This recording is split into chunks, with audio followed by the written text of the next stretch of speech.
This is part 2 of the Cold War by OverSimplified. Let's go! You can learn just about anything. Support my channel by signing up using the link below and get your first 2 months for free. For anyone who thinks recent US history has never been as crazy as it is right now, allow me to present to you the 1960s. Extreme cultural division, major political assassinations, and the closest the world has ever come to nuclear apocalypse. Shocked by the CIA's intrusive methods for putting down socialism in Latin America, a certain Fidel Castro met with a certain Che Guevara in a bar in Mexico City, and the two of them decided they should grow some awesome beards and overthrow the Cuban government, which is exactly what they did. Cuba had been America's summer playground, and America didn't like seeing a communist regime being set up in its own backyard. So the US immediately began training up Cuban exiles to invade Cuba and overthrow Castro. However, as the day of the operation came closer, Kennedy wanted to conceal any US involvement in the plan, so he massively scaled back American air support, and as a result, the Bay of Pigs invasion was a humiliating defeat for America. But Castro felt there was still an impending US threat to his regime. Meanwhile, in the Soviet Union, Khrushchev had a lot of medium-range nuclear missiles that couldn't reach America, but they could if they were positioned, say, on an exotic Caribbean island off the coast of Florida. Hey, I'm a communist who hates America. You're a communist who hates America. You know what that means? We should fall in love. I was just gonna suggest you set your missiles up. Oh, no, you're right. That's a better idea. That's a better idea. Beating hard. On October 14th, 1962, a U-2 spy plane over Cuba noticed something strange. Sir, you need to look at this photograph. You're right. That's the cutest dog I've ever seen. So, I was referring more to the Soviet missiles. America freaked out as they realized what was going on. They were completely vulnerable, and they had to act fast. They knew that airstrikes or an invasion of Cuba would likely mean nuclear war with the Soviet Union. So Kennedy came up with another idea, a blockade. The US Navy announced it would stop and search any Soviet ships heading to Cuba, and would sink any that did not comply. In response, the Soviet put its military into full combat readiness. The US did the same, and began drawing up plans for an attack on Cuba. Things were escalating fast, and both superpowers were getting ready for World War III. Emergency communications between the two sides broke down as Khrushchev rejected Kennedy's demands for the missiles to be removed. And for the first time in history, US Strategic Air Command moved to DEFCON 2. DEFCON 1 means nuclear war. The Soviets shot down a U-2 spy plane over Cuba. A Soviet nuclear submarine in the Caribbean mistakenly believed war had already broken out, and two of the senior officers gave the go-ahead to fire its nuclear torpedo. Thankfully, the third senior officer, this beautiful man, refused to authorize the decision. The US finalized its preparations, and I kid you not, the day before the US were set to decide the day and time for the Cuban invasion, Khrushchev was like, hey, you know if you just removed your missiles from Turkey, we'd remove ours from Cuba? Yeah, that sounds good to me. It was a bit more complicated than that, but at the last second, the two sides finally came to an agreement. Soviet missiles were shipped out of Cuba, and the world breathed one gigantic sigh of relief, except for one guy, who was bloody livid. Phew! Let's hope that's the biggest crisis of my presidency. Unfortunately for him, his presidency was We don't know what happened. Having nearly blown up the planet, a few changes were made. First, the superpowers agreed to a limited test ban treaty. Secondly, the Soviets ousted Khrushchev and replaced him with Leonid Brezhnev, who was a kisser. He liked to kiss. Both sides were deeply concerned at the prospect of nuclear war, but still, the arms I love how you will share these details. race raged on throughout the 60s and 70s. US intelligence worked out that the Soviets' nuclear arsenal was not as powerful as they previously thought, but in fact, it was America that held the advantage. ABMs and MIRVs were developed, and the doctrine of MAD. If both sides knew they would be completely destroyed by a nuclear war, neither would risk starting one. But even without war, the world was already feeling That's a really cool name for a bomb, eh? Mad! That's cool as fuck.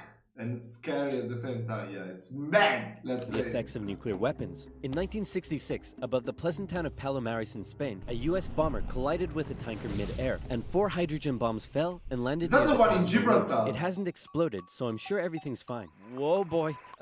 Hey, I wouldn't eat that if I were you. Okay. What were you gonna do today? Look at that, we go with flamenco.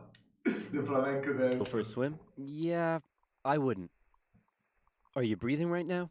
Yeah, I wouldn't. It took the Americans 2.5 months to find one of the bombs, which had gone missing in the ocean. This was the 14th time America had lost a nuclear bomb since 1950. Nobody knows how many bombs the Soviet Union lost.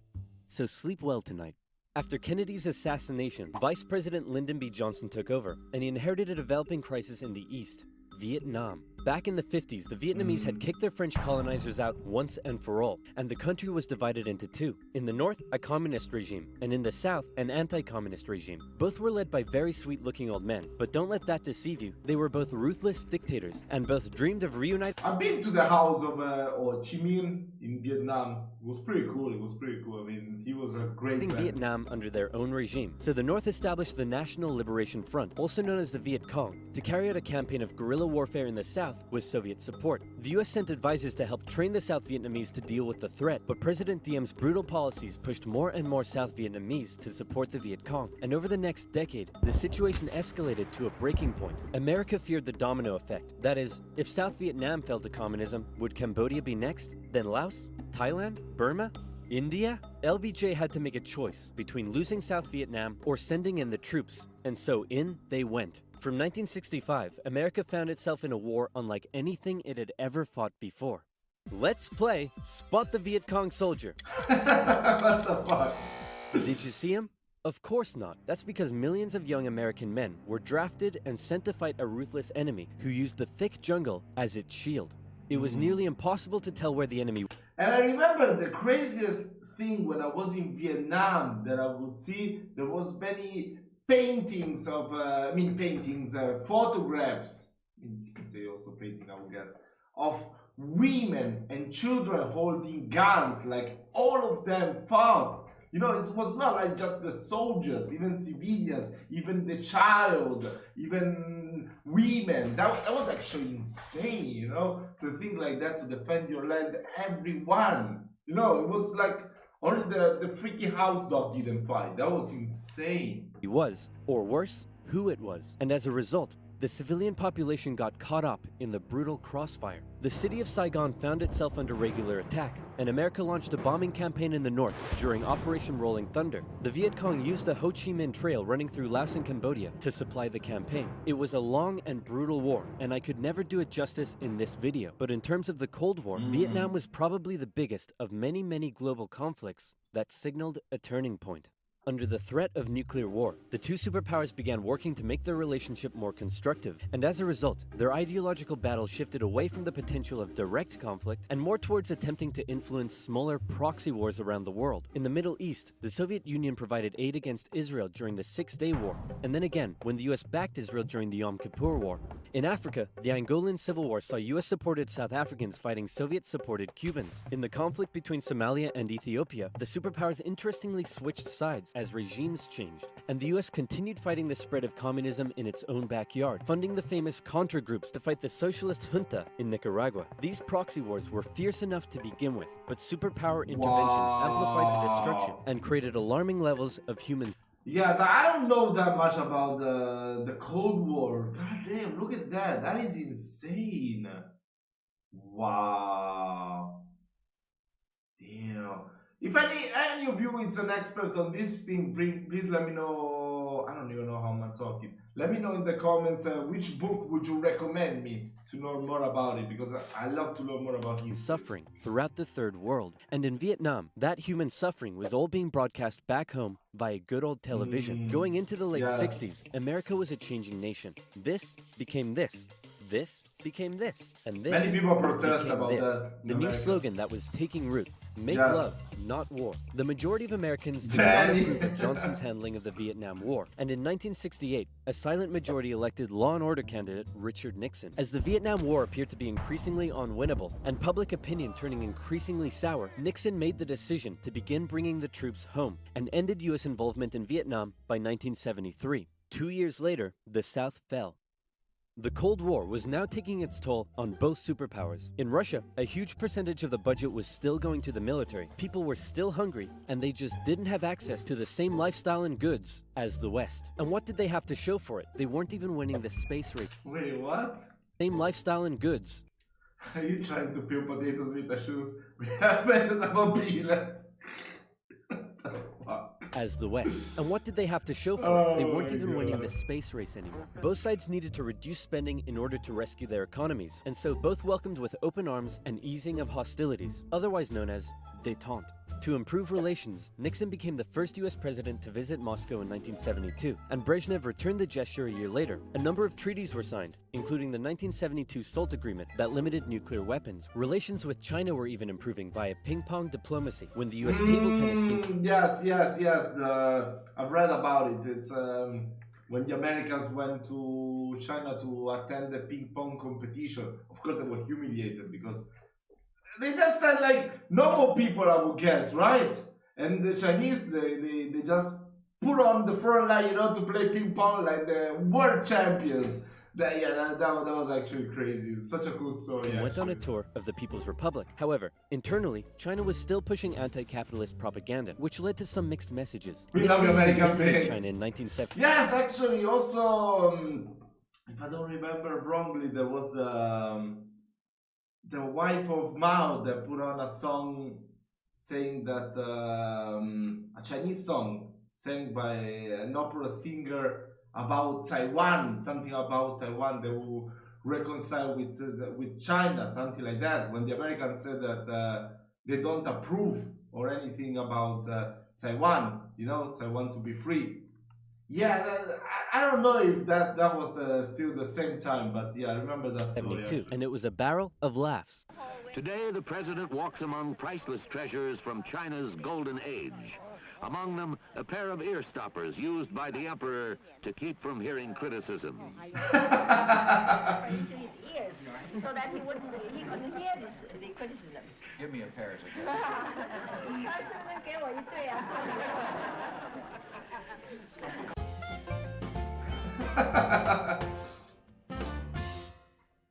Everything was going great for Nixon, until it was uncovered that back home he was being a very naughty boy and violating constitutional protocol. I'm announcing today my resignation as president, and I'm passing the office to my vice president, Gerald Ford. Wow, you mean in America that people can actually remove their leader when he breaks the law? Why not just rule by force? Where's the corruption? And my first act as president is to pardon Nixon. There it is. After the whole fiasco, Americans decided what they really wanted was just a nice, safe guy who wouldn't cheat on them. So they elected Jimmy Carter, and the two sides met in Vienna where they signed yet another strategic arms limitation treaty. It's an honor, Premier Brezhnev. Likewise, President Carter.